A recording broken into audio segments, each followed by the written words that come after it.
Բարձր սիրելի հայրենակիցներ, եթերում կրկին քաղաքական խաչմերուկն է, այսօր արդեն մարտի 30-ն է, չեմ ուզում ընդհանրապես այսօր խոսել Հայաստանի ներքաղաքական անցուդարձից, տեսա նոր Հայաստանի Հանրապետության վարչապետը ուղիղ եթեր էր մտել, տեսնում եմ տարբեր այլ մեկնաբանություններ այստեղից, այնտեղից, ընդդիմությունից, իշխանությունից, այսօր արիք չանդրադառնանք, մի օր հանգստանանք այդ ամենից եւ խոսենք միայն արտաքին քաղաքականությունից Հայաստանի, քանի որ մի քանի հետաքրքիր հայտարարությամբ է հանդես եկել Արարատ Միրզոյանը երեկ, ինչպես նաև խոսենք Իրանից ու Ուկրաինայից։ Կարծում եմ շատ են Հայաստանի ընտրություններից խոսողները։ Մենք դրա վրա այսօր արիք ժամանակ չծախսենք։ Արարատ Միրզոյանը երեկ հետաքրքիր մի քանի հայտարարություն է արել։ Նա ասել է, որ չկա որևիցե լուր խաղաղության պայմանագրի վերաբերյալ։ Հայաստանի դիրքորոշումը պարզ է, ցանկացած պահի Հայաստանը պատրաստ է ստորագրել խաղաղության պայմանագիր, այսինքն այդ հարցում որևիցե փոփոխություն չկա Ադրբեջանի դիրքորոշման մեջ, իրենք պնդում են, որ Հայաստանը սահմանադրությունը փոխի, բայց այս պահի դրությամբ այդքան արագ դա անիրականանալի է եւ դրա համար էլ որ Ադրբեջանն է պահանջում, դրա համար անհնար է որ Հայաստանը փոխի սահմանադրությունը։ Ընդհանուր փոփոխություններով կարող է հռչակագրի վրա հղումը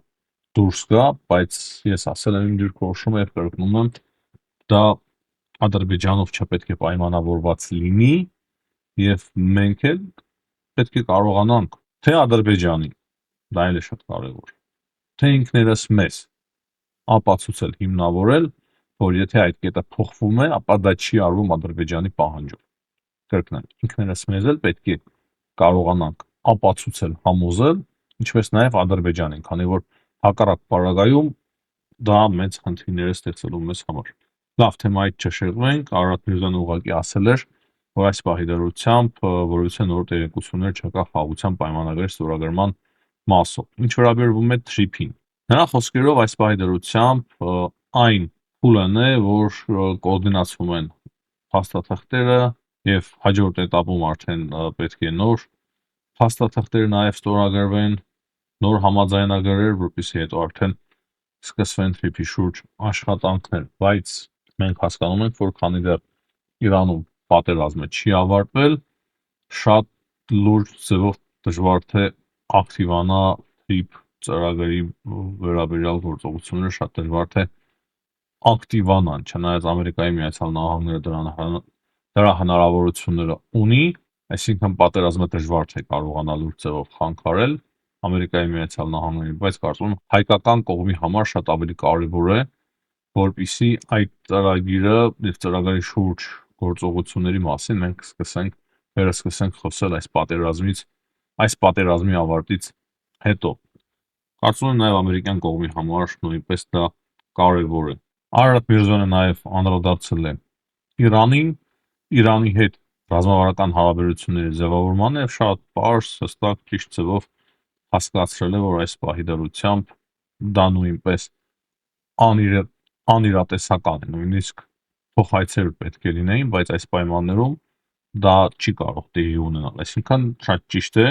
նախ Իրանն էլ ժամանակ չունի այդպիսի փաստաթուղթ ստորագրել Հայաստանի Հանրապետության հետ, երկրորդը շատ վատ կլինի Հայաստանի համար, եթե այս ռեժիմի հետ այն էլ հիմա ստորագրի այդպիսի փաստաթուղթ։ Իրանի արտգործ նախարար Աբբաս Արաքչին գրառում է կատարել շնորհակալություն հայտնելով Հայաստանի Հանրապետության կառավարությանը ժողովրդին աջակցության համար, Իրանի ժողովրդին աջակցելու համար։ Խոսքը վերաբերվում է իրանցիների տեղափոխմանը, մարդասիրական օգնության տրամադրմանը եւ նրա խոսքով դա շատ մեծ գնահատանքի է արժանի։ Նրա խոսքերով Իրանի եւ Հայաստանի միջև դարավոր կապը դժվար պահին կրկին ցույց տվեց իր ամրությունը եւ եղբայրական այս քայլերը կմնան Իրանի ժողովրդի հիշողության մեջ։ Ինչ ասում է Արաքչին ճիշտ է ասում, բայց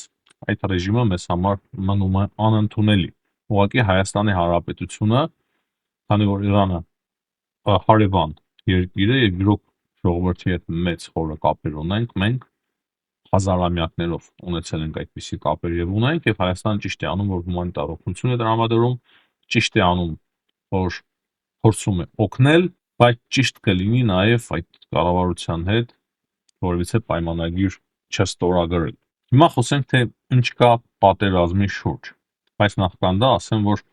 մեծ սկանդալ է փաստացի տեղի ունենում Իսրայելում, որոշում են, որպեսզի կարծես թե այդ որոշումները արդեն վերջնական կայացվում են, որպեսզի թույլ չտան զատկական արարողությունները տեղի ունենան Երուսաղեմում։ Երեք նրանք թույլ չեն տվել, որպեսզի ծաղկազարդը նշվի Երուսաղեմում, եւ դա արդեն շատ լուրջ դժգոհության առիթ է դարձել, օրինակի համար Իսպանիայի վարչապետը շատ կոշտ ձևով քննադատել է Բենյամին Նետանյահուին։ Իսպանիայի վարչապետը շատ կարևոր հայտարարությամբ է հանդես եկել, նշելով, որ Նետանյահուն կաթոլիկներին խանգարել է նշել ծաղկազարդը Երուսաղեմի սուրբ վայրում, առանց որևէ բացատրության։ Իսպանիայի վարչապետը ասել է, որ դատապարտում ենք կրոնական ազատության վրա այս անարդարացի հարձակումը եւ պահանջում ենք, որ Իսրայելը հարգի համոզմունքների բազմազանությունը եւ միջազգային իրավունքը։ Ասեմ, որ 100 տարի է նման բան տեղի չէր ունեցել եւ միշտ էլ այնտեղ զատկական արարողություններ տեղի ունեցել են։ Հիմա այդպիսի որոշում են կայացնում Իսրայելի իշխանությունները իբր անվտանգության նկատառումներից ելնելով։ Դե որ ասում ենք բան չէ Նետանյահուն, կարելի է նույնիսկ ասել մարդ չէ, դա փաստ է։ Եվ դրանից բացի մենք մեկ բան էլ շատ լավ հասկանում ենք, որ եթե իրանական հրթիռները բավականին ճշգրիտ թիրախավորում են տարբեր օբյեկտներ, դժվար թե կարելի է հստակ եւ համոզված ասել, որ իրենք միանշանակ հարված չէին հասցնի քրիստոնյաների ամենակարևոր սրբավայրի։ Դա գրեթե բացառում եմ։ Եվ դրանից ելնելով կարելի է փաստել, որ անվտանգության նկատառումներով պայմանավորող Իսրայելի իշխանությունները, որ թույլ չեն տալիս սատկական արարողությունները Երուսաղեմում, դա իրոք կրոնական անհանդուրժողականության դրսևորում է եւ շատ վատ նախադեպ է ստեղծում, շատ վատ։ Եվ ամբողջ քրիստոնյա աշխարհը պետք է արձագանքի եւ դրան ուշադրություն դարձնի։ Սա է նաեւ իմ անձնական դիրքորոշումը։ Կոնկրետ պատերազմից ասեմ, որ երեք մի պահ իսրայել-ամերիկյան հարձակումներից հետո Թեհրանի որոշ շրջաններում լույսի գլոբալ անջատումներ են տեղի ունեցել։ Այսինքն այնուամենայնիվ հարված եղել է էներգետիկ համակարգին։ Իրանի էներգետիկ համակարգին հարված եղել է, ամենայն հավանականությամբ հիմնականում դա կարող է արված լինել Իսրայելը։ Այսինքն հավանականությունը մեծ է, որ դա Իսրայելի ձեռքի գործը լիներ։ Եվ ցավոք օրեր առաջ այդ հարվածների հետևանքով մենք Իրանում ունեցանք առաջի զոհը, հայ ազգի քաղաքացի Հովհաննես Սիմոնյանն է զոհվել իսրայելական հարվածի արդյունքում, որի հուղարկավորությունը երեկ է տեղի ունեցել։ Այսօր մի քանի կարևոր հայտարարությամբ է հանդես եկել Դոնալդ Թրամփը Իրանի մասով, ասելով, որ իրենք արդեն կոնկրետ գործողություններ են ձեռնարկում, որպեսզի բացեն Հորմուզի նեղուցը։ Նա կրկին խոսել է բանակցություններից եւ նշել է, որ Իրանը եւ Ամերիկայի Միացյալ Նահանգները ինչպես ուղղակի, այնպես էլ անուղղակի կերպով վարում են բանակցություններ եւ 20 խոշոր նավթատար ապագայում սպասում է, որպեսզի անցնի Հորմուզի նեղուց, այսինքն բանակցությունները նաեւ այդ առումով է վարում Ամերիկայի Միացյալ Նահանգները։ Նա նաև ասել է, որ Իրանի հետ երբեք չգիտես ինչ կլինի։ Մենք նրանց հետ բանակցում ենք եւ հետո միշտ ստիպված ենք լինում պայթեցնել նրանց։ Փաստացի Թրամփը խոստովանել է, որ բանակցությունները Իրանի հետ միշտ էլ լավ չեն ավարտվում։ Այսինքն Ամերիկայի Միացյալ Նահանգների փորձը դա է ցույց տալիս, իրանցիների փորձը նույնպես դա է ցույց տալիս։ Իրանցիներն էլ ասում են, որ Ամերիկայի Միացյալ Նահանգների հետ չարժի բանակցել, քանի որ բանակցությունների ընթացքում իրենք հարված են հասցնում։ Թրամփը նաև խոսել է այն մասին, որ 3 մեծ օր է եղել իրենց համար Իրանում եւ նա պայմանավորվել է նրանով, որ շատ երկար ժամանակ որոնված թիրախներ են ոչնչացվել զինվորականների կողմից։ Եվ ամենակարևորը, սիրելի հայրենակիցներ, Թրամփը չի բացառել, որ Ամերիկայի Միացյալ Նահանգների զինվորականները կարող է գրավեն Խարկ կղզին։ Նա ասել է բառացի հետևյալը. կարող է մենք վերցնենք Խարկ կղզին, կարող է չվերցնենք, մենք ունենք բազմաթիվ տարբերակներ, իրականում ոչ միայն Խարկ կղզու մասին է խոսքը, կան նաև էլի մի քանի կղզիներ եւ այլ օբյեկտներ, որտեղ որ կարող է Ամերիկայի Միացյալ Նահանգները դեսանտ իջեցնել Եվ Թրամփը ասել է, որ ես չեմ կարծում, որ նրանք ինչ-որ լուրջ պաշտպանություն ունեն, այսինքն եթե մենք դիմենք այդպիսի գործողությունների, Թրամփը ասում է, չեմ կարծում, որ իրենք լուրջ պաշտպանություն ունեն, չնայած որ փորձը հիմա ցույց է տալիս Հիլարի հակառակը իրանցիները լավ էլ լուրջ անակնկալներ ունեին Ամերիկայի Միացյալ Նահանգների համար, որին որ ամենայն հավանականությամբ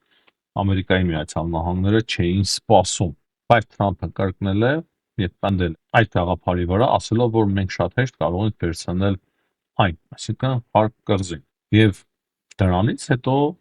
ավելացրել, որ մենք կցանկանայինք վերցնել ամբողջությամբ իրանական նավթի վրա վերահսկողությունը, որոշ անխելք մարդիկ Ամերիկայի Միացյալ Նահանգներում ասում են, ինչերից է դա պետք, բայց ասում է նրանք չեն հասկանում, դա շատ կարևոր է մեզ համար, այսինքն ինքը ուզում է թե Հորմուզի նեղուցը վերանվանել իր անվամբ, Թրամփի անվամբ, թե վերահսկողության տակ վերցնել Իրանի նավթը եւ թե գրավել Իրանից եւ թե գրավել մի քանի կղզիներ, բայց հետաքրքիր այն է, որ Իրանի խորհրդարանը հենց հիմա քննարկում է Հորմուզի նեղուցի հարցը եւ որոշում է կայացնում, որպեսզի Հորմուզի նեղուցով անցնող նավերը անպայման անցումի համար փող վճարեն Իրանին եւ դրանից բացի մեկ այլ կարևոր որոշում իրենց համար կարևոր։ Բայց դե աշխարհի համար նույնպես եթե չկարողանա կանխի աշխարհը։ Մեկ այլ որոշում եւս կայացնում են եւ դա վերաբերվում է կոնկրետ ատոմային զենքի տարածմանը, այսինքն Իրանը դուրս է գալիս այդ պայմանավորվածություններից, որով որ պարտավորվել էր չտարածել ատոմային զենք։ Հիմա մի քանի բառով անդրադառնանք, թե ինչ է պայմանավորվել Զելենսկին Աբու Դաբիում եւ Ռիադում։ Սրանք շատ կարևոր պայմանավորվածություններ են Ուկրաինայի համար, փաստացի արաբական երկրները, ծոցի երկրները տեսան, որ Ուկրաինան ունի շատ լուրջ տեխնոլոգիաներ, հատկապես հակադրոնային պայքարի համար, եւ հիմա պայմանագիր են իրենք ստորագրել, որով որ թե ռազմական համագործակցություն կլինի Ուկրաինայի եւ արաբական մի շարք երկրների միջեւ, հարուստ շատ երկրների, ամենահարուստ երկրների եւ այդ պայմանավորվածությունների համաձայն թե էներգետիկ ոլորտում հաջողություն ունենա Ուկրաինան եւ թե ռազմական արդյունաբերության ոլորտում։ Այսինքն Ուկրաինան կիսվելու է իր տեխնոլոգիաներով եւ դրա դիմաց ստանալու է փող, որպեսզի կարողանա նոր հետազոտություններ անցկացնել, զենքի համատեղ արտադրության մեջ ծախսել եւ համատեղ արտադրություն կսկսի նրանց հետ դրանից բացի Ուկրաինան ստանում է հնարավորություն վառելիք ներկրել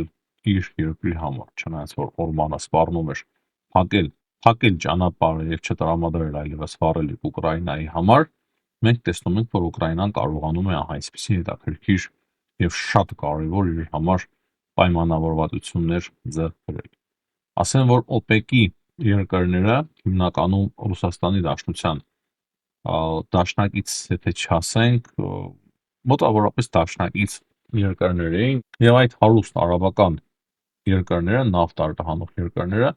կարելի ասել ավելի պրոռուսական ինչ-որ չափով տրամադրվածություններ ունեին, քան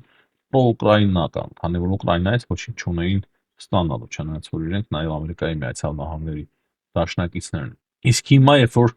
ուղիղ իրենք հայտնվեցին դրոների հարվածի տակ, դրոների թիրախում իրանական, ինչում որ ներգրավված է նաեւ Ռուսաստանը, մենք այս մասին շատ ենք խոսել սիրելի հայրենակիցներ, այսինքն թե ռուսական տեխնոլոգիաներ կան իրանական դրոների մեջ, հիմա այս վերջի դրոների մեջ, եւ թե ռուսների կողմից են ուղղորդվում այդ դրոները, այսինքն ճշգրտությունը դրոների բարձրացրել են ռուսները հատուկ իրենց չիպերի միջոցով եւ սա արդեն լուրջ խնդիր է ստեղծել Պարսից ծոցի երկրների համար, դրա համար իրենք հասկացան, որ ամենաարդյունավետ պայքարի միջոցը այդ դրոների դեմ ունի ոչ թե Ամերիկայի Միացյալ Նահանգները, Թրամփը խոսում է, բայց իրականում ամենալավ պաշտպանության ձևը գիտե հենց Ուկրաինան, նույնիսկ Իսրայելը չունի, Իսրայելից որ մարդը բռնվում է Հայաստան, նույնիսկ Իսրայելը չունի ամենալավ պայքարելու արդյունավետ պայքարելու ձևը այդ դրոների նկատմամբ, այլ հենց Ուկրաինան։ Դրա համար այդպիսի կարևոր պայմանավորվածություններ հաջողվեց կնքել Զելենսկիին տվյալ երկրների հետ։ Եվ այդ երկրներն են Սաուդյան Արաբիան, Քաթարը եւ Արաբական Միացյալ Էմիրությունները։ Այսինքն 3 խոշոր ֆինանսական տերություններ։ Հիմնականում այսքան այսօրվա համար։ Հաջողություն եմ մաղթում բոլորին, ցտեսություն, կհանդիպենք։